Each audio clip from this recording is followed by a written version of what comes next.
Let's get sweaty. Hey guys, welcome to a Shenmue Dojo video. I'm going to be covering today in this video Shenmue but in VR. Now, this is the idea of the possibility of how it could work, some of the mechanics, the NPCs, the challenges of VR, and also some fan examples which I will sort of go through before we dive into the main nitty-gritty of this topic. Now, Shenmue in VR has been done on some sort of level before. There are sort of 3 examples I've come across. There's probably more out there, but these are the ones I came across when I was sort of doing the early research for this video. So the first one I came across, I don't know how I missed this, is called Shenmue Udon. Now this was released over a year ago now by the looks of the dates, and there's a previous version of this available as well.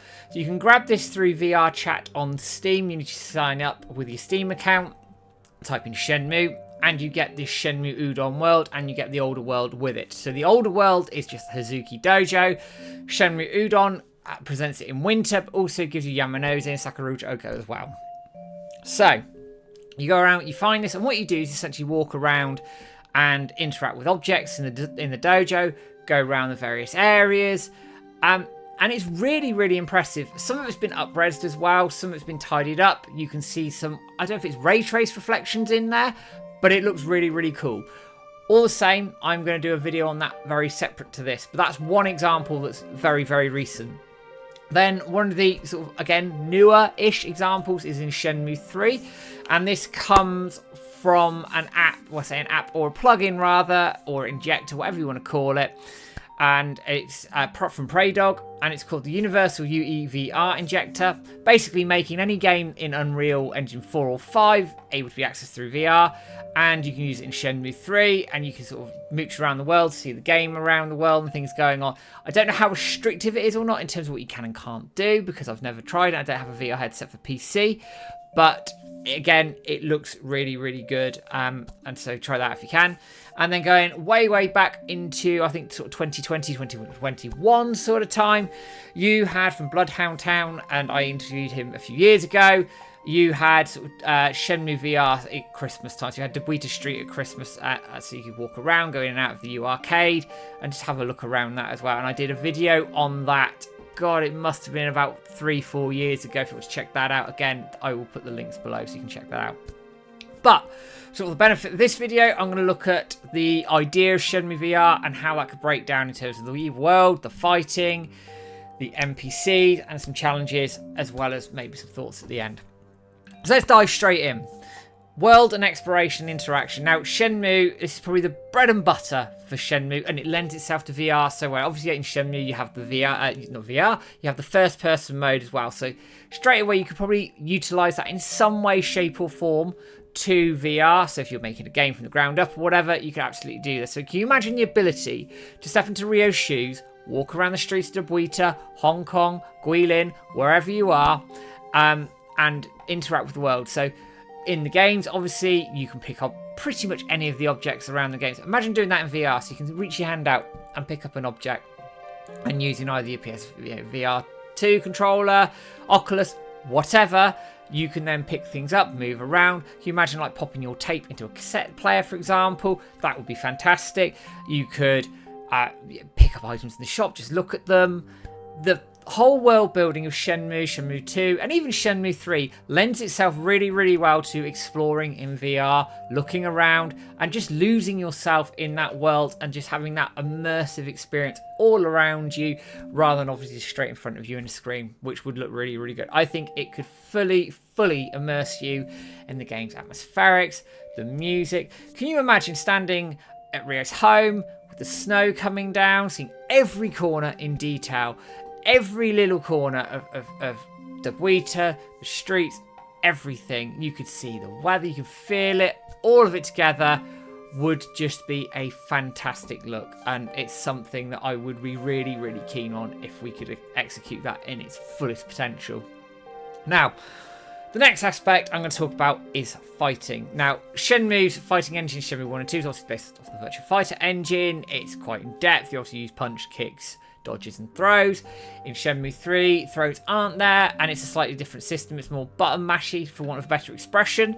But whether that lends itself slightly better to VR is a question. And the reason I say that is, with Shenmue's system, obviously you have throws involved. Now, how do you make a fighting system work in VR when it's so complex, like in a Shenmue game? Now, Shenmue 3 system, which does, I don't want to use the term dumbed down, but is probably slightly easier in terms of it allows players to sort of button mash a little bit and perform moves and stuff. You could probably use that a little bit. It's more striking based as well, other the older engines. So you can use that as your basis, and then maybe when Ryo's in a one-on-one fight or two-on-one fight or whatever, you have prompts pop up on the screen. When I think of the footage that came out for Batman Arkham Shadows fairly recently, you could see the fighting, there's icons popping up, so as that icon pops up, you punch towards it. So then Ryo's arm would punch towards it, striking the enemy as you wanted to.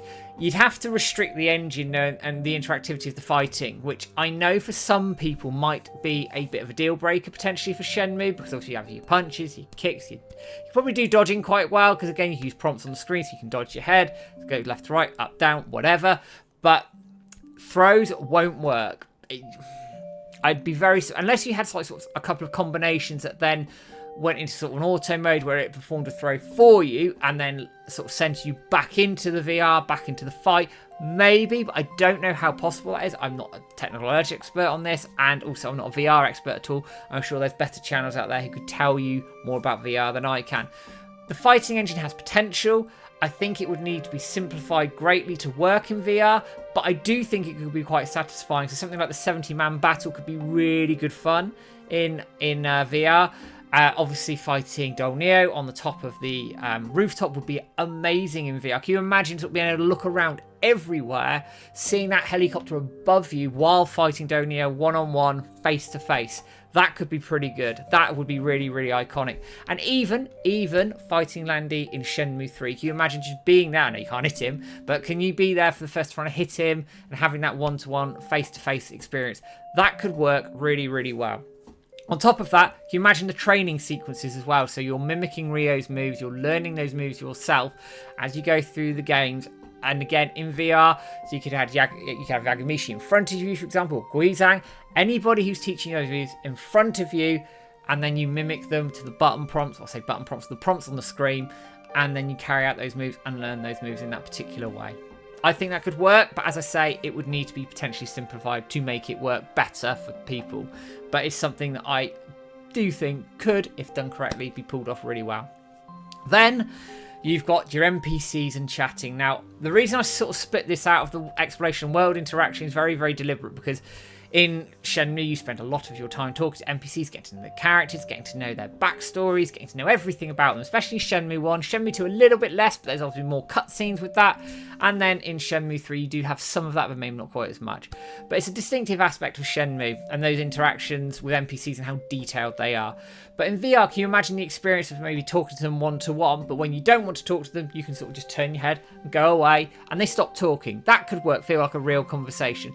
Likewise as well, if you're like, say, looking at the screen head on, and you're talking to somebody face-to-face, but you look the other way, they can then track your eyes potentially to keep talking to you, move their bodies to keep talking to you. They could, if you're really clever about it, maybe have the conversation walking down the street as well. For example, so you're walking and they're talking to you while looking at you, you can look at them, and it feels like a proper real conversation with that person, NPC, whatever you want to call it.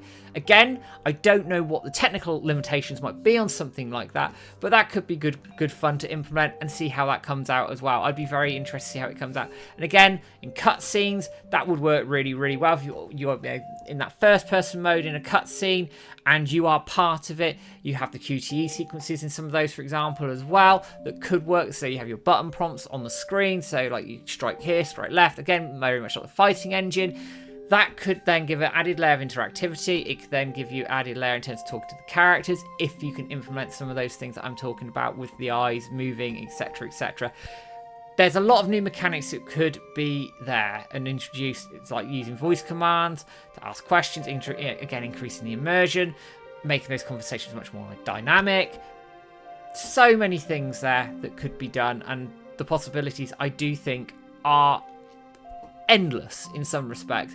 But I also don't think we are, and this comes onto the challenges of VR a little bit, that we have got to the point yet where VR is fully being utilised.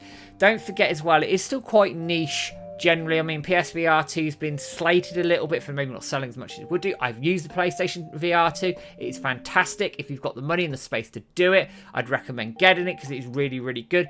PC's got lots of VR headsets out there, but again, it's not mainstream yet, and I don't know if it ever will be or not. I'd like it to be because I think it could really allow to a massive layer of creativity be opened up within games. But there's like challenges such as motion sickness with VR. I don't get that problem, but I've got a good friend who's tried VR and within minutes felt sick. That's something that unfortunately goes from person to person. You're not quite sure whether that reaction is going to happen or not. You're also going to need sort of high quality assets and textures and things to obviously match the VR experience. You have to also take into account the technological aspect and limitations of VR, that you're building it within to the headset. So you have to then sort of lean into some of that and how that's going to work. You also need to balance this, the immersion and gameplay mechanics and how that's going to work together and how that's going to link and how that's really going to sort of work in the most effective way. Because what you don't want to do is essentially break the game and make it, not, I don't want to use the term worse, but you sort of don't implement the things that you want to do in the way that you want to do it. And as I say, VR itself is still quite niche, so you'd need to try and justify it from a business standpoint as well to make that sort of game happen. And I can imagine the amount of investment needed in something like a Shenmue VR, the NPCs, the fighting, everything around it, that is going to need a lot of money to really sort of, I think, find what we are looking for and what Shenmue fans would be looking for. That said, I do think a VR game, if done well, would be well received by the community. I really, really do. I know it's, you know, more Shenmue and all the rest of it, and this is more of a pie in the sky idea than probably anything I've discussed fairly recently. But again, I do think it could be well received by the community. To conclude this video and sort of summarize, I guess, I do think VR can work for Shenmue. I do think there's endless possibilities out there, and I do think we're only at the tip of the iceberg with VR in terms of how it can be implemented, used, and how world and interactivity can really sort of be enhanced by VR. The problem is, and I said this earlier, is VR itself is a little bit niche at the moment. It's obviously more popular than it was when you think back to early attempts at VR, you know, way back when I was a kid, for example. They tried VR and it didn't really come off the ground. It wasn't very good in terms of technology. It didn't really work.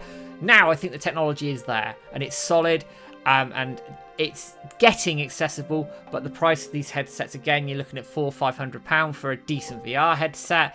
Then you've got to buy the games. With PlayStation, you've got to buy the console.